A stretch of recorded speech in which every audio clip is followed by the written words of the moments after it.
नमस्कार दोस्तों, मायन हुन मिस्टर के और आप सुन रहे हैं मिस्टर के हॉरर स्टोरी। तो चलिए आज के कहानी शुरू करते हैं। वे पांचों एक पुरानी जीप में चढ़े, ढलानों के पीछे छुपे हुए गांव की ओर। रास्ता टेढ़ा मेढ़ा था, झरनों और गहरी खाइयों के बीच। गांव का आखिरी नाम ही जिस पर सबकी नजर पड़ी, कैरहटा। गांव के लोग बच्चों को रात में घर से रोका करते थे, पर युवा क्या सुनते हैं। वे हंसते हुए आगे बढ़े। रास्ते में जीप का इंजन अचानक अवरा तावरा करके रुकता है। मोबाइल नेटवर्क गायब हो जाता है। विकास नीचे उतरकर इंजन देखता है, कुछ नहीं मिलता। तभी दूरी से एक औरत दिखती है, सफेद चूनर में, खूबसूरत चेहरे पर अजीब सी मुस्कान। उसने इशारा किया, आगे से लो जीप, यहां एक रात रुक जाइए, मेहमानों का इंतजाम है। अजय को ठीक लगा। वे औरत के पीछे पीछे गांव की तरफ चल दिए। नीलम ने कहा, ये दादा दादी की पुरानी कहानियां ही लगती हैं। सीमा ने बोला, पर उसकी आंखों में कुछ अजीब सी चमक थी। रोहित और विकास ने हंसते हुए कहा, चलो रोमांच चाहिए ना। गांव की पहली रात। गांव छोटा पर साफ सुथरा था। सदियों पुराने पेड़ों की छाया में मिट्टी के घर। औरत ने उन्हें एक बड़ी हवेली जैसे घर में ले जाया, लेकिन वो हवेली भी अजीब थी। दीवारों पर दर्पण लगे थे। दर्पणों के शीशण धुंधले थे, पर हर शीशे में एक हंसी चमकती दिखती। घर के अंदर खुशियों की नखली गूंज थी, प्लेटों की खनक, लकड़ी की चिमनी का शोर, पर कोई दिखता नहीं था। उनकी मेज पर खाने के साथ एक ताजा गुलदस्ता था, जैसे किसी ने अभी अभी फूल तोड़े हों। सीमा ने फूल उठाया। अजीब खुशबू थी, मीठी पर कुछ तीखी सी। विकास ने कहा, यह तो किसी त्योहार जैसा लग रहा है। रात गहराती गई। घर के बड़े कमरे में पांचों ने सोने की चादरें बिछाईं, पर नींद किसी के पास नहीं आई। किसी ने दूर से पड़े पुराने रेडियो पर कोई पुरानी लोक गाथा सुनी। जो खूबसूरत दिखे उस पर विश्वास मत करना। फिर रेडियो बंद हो गया। सबने इसे मजाक समझा। रात के 3 बजे सीमा जागी। उसने देखा, कमरे के कोने में एक साया खड़ा था, लंबा पतला, और उसके सिर के ऊपर एक चूनर के किनारे की चमक। वह साया हंस रहा था, बेहद शांत, पर हंसी में ठंडक थी। सीमा धीरे धीरे उठी और अजय को थपथपाया। अजय ने उठकर देखा, कोई नहीं, पर दर्पण में चीजें अलग दिखाई दे रही थीं, मानो दर्पण खुद सांस ले रहा हो। नीलम ने बाद में कहानियां सुनी, दर्पण में जो नहीं मिलता वहीं सच होता है। पर उस समय सबने इसे किसी नींद की हालत समझा और वापस सो गए। सुबह उठकर पाया कि रोहित गायब था। जीप के पास का रास्ता उल्टा सीधा पड़ा था, मानो कोई अधखूटा नक्शा। सभी घबराए। गांव के बच्चे कहते हैं, दायन रात में आती है, पर सुबह सब ठीक दिखता है। पर रोहित का बैग और मोबाइल हवेली में वही रखे थे, जैसे उसने बस से बाहर आकर टेबल पर बैग रखते ही कहीं चला गया हो। गांव वाले इकट्ठा हुए, पर उनकी आंखों में कोई साफ दर्द नहीं था, बस एक अजीब सी शोक गाथा। औरत जो पहले आई थी अब गायब थी। किसी बुजुर्ग ने बताया, कभी कभी खूबसूरती छलावा होता है। दायनहरू खूबसूरत चेहरों पर अपना रंग चढ़ाकर लोगों को खींच लेती हैं। हम खोजेंगे। विकास ने जंगल की ओर जाने की सलाह दी। सीमा ने धीरे से कहा, पर रात की शर्त याद है, जो खो गया उसे ढूंढने पर और खोया जाता है। वे जंगल में पहुंचे। हर जगह फुटप्रिंट थे, पर वे एक जैसे नहीं थे। कुछ इंसानी, कुछ पांव के निशान जैसे किसी बड़े पक्षी के। फिर एक सिरे से एक टुकड़ा कांच मिला, दर्पण का टुकड़ा, जिस पर एक हंसी का परछाई सा उभरा था। रात आते आते गांव में बातें फैलने लगीं। जिसे दायन अपने जाल में लेती है, वह सपना देखता है कि उसे सबसे खूबसूरत जगह ले जा रही है। रोहित के गायब होने के बाद समूह में डर चढ़ गया, पर निकलना भी बस आसान न था। रास्ता बदल चुका था और जीप ने भी अजीब आवाज दी। सीमा ने हवेली के बड़े दर्पणों की तरफ ध्यान दिया। हर दर्पण में थोड़ी थोड़ी छवि बदलती। उसने देखा, एक दर्पण में रोहित मुस्कुरा रहा था, पर उसके चेहरे की मुस्कान ठीक नहीं रही, जैसे कोई और उस पर मुस्कुरा रहा हो। दूसरे दर्पण में गांव की गलियां दिख रही थीं, पर एक कोने में हमेशा वही सफेद चूनर वाली औरत खड़ी नजर आती थी। वे दर्पण उठाकर ले आए। अजीब बात यह थी कि दर्पणों के पीछे कुछ लिखा था, एक भाषा जो पुरानी लगती थी। किसी ने पढ़ा, पर शब्दों को पढ़ते ही एक दर्दनाक भूख मन में उठी, एक लालिमा जिसमें खूबसूरती को भंग करने का आदेश था। रात को दर्पणों के पास सोना असल में उनके लिए बुरा साबित हुआ। हर कोई अलग अलग सपना देखने लगा। अजय ने देखा कि रोहित गुनगुनाता हुआ पहाड़ी कस्बे में घूम रहा है, हंस रहा है, पर उसकी आंखें खोई हुई थीं। नीलम ने सपने में देखा कि गांव की गलियों पर फूल और मिठाइयां बिछी हैं, पर हर मिठाई एक जहर की तरह थी, जितना खाओ उतना खो जाओ। जब सुबह हुई तो अजय ने पाया कि सीमा बेहोश थी और उसके हाथ में एक छोटा सा दर्पण था। दर्पण पर एक चेहरा उभरा हुआ था, पर चेहरा उसके अपने जैसा नहीं था। सीमा धीरे धीरे बोली। उसने कहा, जो खूबसूरत है उसे पकड़ कर रखना, उसे दिखाओ और लोग आते ही चले आते हैं। गांव के सबसे बुजुर्ग ने बताया, कैरहटा पहले एक सुंदर नदी किनारे गांव था। सैकड़ों साल पहले यहां एक लड़की थी, नाम नहीं बस कहे गए थे, रूपा। लोग कहते हैं कि उसने अपनी खूबसूरती से गांव को बचाने की कोशिश की, पर लोगों ने उसे डर के कारण बाहर कर दिया। उसने बदला लिया। उसने अपनी खूबसूरती को एक शक्ति में बदला और कहा कि जो भी उसकी सुंदरता को देखेगा वह सब कुछ खो देगा। बुजुर्गों की आंखों में कोई पछतावा नहीं था, पर उनकी आवाज में भारीपन जरूर था। वे कहते हैं, दायन के होने के निशान दर्पण, फूल और गीत होते हैं, और उसकी सबसे बड़ी चाल, वह खुद को खूबसूरत और मददगार दिखाती है, और सबसे ज्यादा जो चाहते हैं वही सबसे ज्यादा खो देते हैं। समूह ने फैसला किया, वे गांव छोड़कर वापस शहर जाएंगे और पुलिस को बताएंगे, पर तब तक देर हो चुकी थी। गांव की सड़कें बदल चुकी थीं, जीप का पहिया जैसा फंसा हुआ सा था, और हर घर की खिड़की में वही दर्पण की झलक थी, मानो सब कुछ एक फिल्म हो और बंदरगाह से बाहर निकला जा रहा हो। रात में सीमा ने फिर एक बार सपने में रोहित से मुलाकात की, पर रोहित की आवाज अब मन पर नहीं आ रही थी। उसकी आंखों में एक औरत की चमक थी। उसने कहा, यहां सबने उसे खूबसूरत बना दिया था। मैंने सोचा मैं चला जाऊंगा, पर वहां औरत ने कहा, रुको और सबको दिखाओ। अजय ने जंगल में जाकर देखा कि कुछ पुरानी कब्रें थीं। कब्रों पर कटे हुए फूल थे, पर इन फूलों की खुशबू चमकदार और जहर सी थी।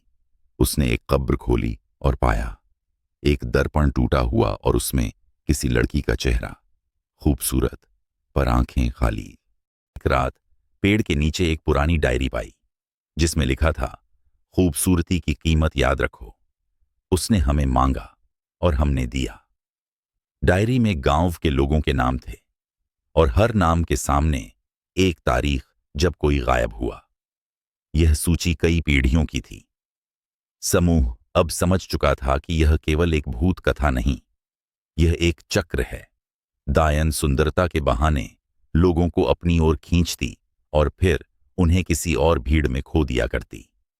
ऐसा नहीं कि वे मर जाते, वे किसी और सच्चाई में समा जाते। योजना और जाल। अजय ने योजना बनाई। दर्पणों को इकट्ठा कर जला देंगे। दर्पण ही तो उसका माध्यम थे, पर हर एक दर्पण को जलाते ही एक सुनहरी रोशनी निकली, और रोशनी में वही सफेद चूनर वाली औरत उभर कर आई। पर इस बार वह और भी खूबसूरत और भी दुखी लग रही थी। उसने कहा, तुम लोग मेरी खूबसूरती से डरते हो, तुम्हें क्या लगता है? मैंने चुना यह जीवन। मैं सिर्फ वह हूं जो तुमने बनाया। तुम लोगों ने मुझे खूबसूरत कहा, पर तुम्हारे दिलों ने मुझे चोर मान लिया। उसकी आवाज मधुर पर तीक्ष्ण थी। सीमा ने पूछा, तो तुम हमसे क्या चाहती हो? वह मुस्कुराई, तुम्हें सौंप देना और देखने देना कि तुम खोते क्या हो। और उसने आगे बढ़कर दर्पण से झांकते हुए रोहित की परछाई दिखाई। पर वह रोहित की आवाज नहीं थी, बल्कि किसी के गीत की धुन थी। एक पुरानी धुन जिसमें प्रेम और कड़वाहट दोनों घुले हुए थे।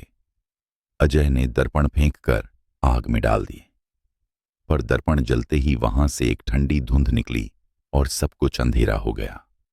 जब रोशनी लौटी तो रोहित नहीं था, पर सीमा के हाथ में अब एक छोटा सा गुलाब का पंखुड़ी था, और गुलाब का रंग धीरे धीरे फीका पड़ रहा था, जैसे किसी ने उसकी यादों का रंग उड़ाया हो। भय का पिंजरा। गांव के लोग अधिक आक्रामक हो गए। कुछ ने कहा कि बाहरी लोग ही समस्या हैं, कुछ ने कहा कि दायन को और खाने दो। एक अजीब विभाजन पैदा हुआ। अब हर दरवाजे के पीछे किसी का चेहरा चहक रहा था, पर चेहरे सच नहीं थे, वे नकली स्मृतियां थे। रात के 1 घंटे में विकास ने महसूस किया कि उसकी मां का चेहरा दर्पण में दिखा और मां की आवाज सुनाई दी, पर विकास जानता था कि उसकी मां मर चुकी थी। उसने देखा कि दर्पणों में जो भी यादें दिखतीं, वे उन यादों को खाकर उनकी आत्मा से रंग छीन लेतीं, और फिर वह रंग दायन का नया वस्त्र बनता। समूह अब बिखर चुका था, विश्वास टूट रहा था। अजय और सीमा ने आपस में कहा, हमें गांव छोड़कर चल देना चाहिए। पर गांव के बाहर का रास्ता अब यादों की एक भूल भुलैया था। अगर तुम पीछे मुड़कर देखो तो तुम्हें अपनी सबसे प्यारी याद दिखेगी और तुम वहीं रुक जाओगे। बलिदान और छलावा समूह में एक समझौता हुआ। किसी को दायन का सामना करना होगा और बाकी उस समय गांव से भाग निकलेंगे। सीमा ने कहा कि वह जाएगी, क्योंकि उसकी आवाज में अब भीड़ा सा डर था, पर वह चुप नहीं रहना चाहती थी। अजय ने कहा, मैं भी नहीं रहूंगा, तुम्हें अकेला छोड़ पाऊं। वे आज रात दायन के सामने गए। दायन ने अपनी आंखों में रोशनी फैला दी, पर यह रोशनी किसी की यादों की तरह थी, मीठी और धुंधली। उसने कहा, मेरी खूबसूरती तुम्हें धुंधला कर देगी। तुम जो सबसे ज्यादा चाहते हो वही मैं तुमसे छीन लूंगी। पर चलो एक खेल खेलते हैं। खेल था यादों का। दायन ने अपनी उंगली से दीवार पर एक तस्वीर उकेरी। अजय की मां की, सीमा की बचपन की दादी की, विकास की मां की हंसी, सब कुछ। और हर बार जब किसी ने अपनी सबसे प्यारी याद पर आंखें बंद की, उसकी याद धीरे धीरे फीकी पड़ने लगी और सामने वाली खूबसूरती और भी चमक उठी। सीमा ने आखिरकार अपनी आंखें खोलीं और कहा, मैं नहीं चाहती कि मेरी याद मर जाए।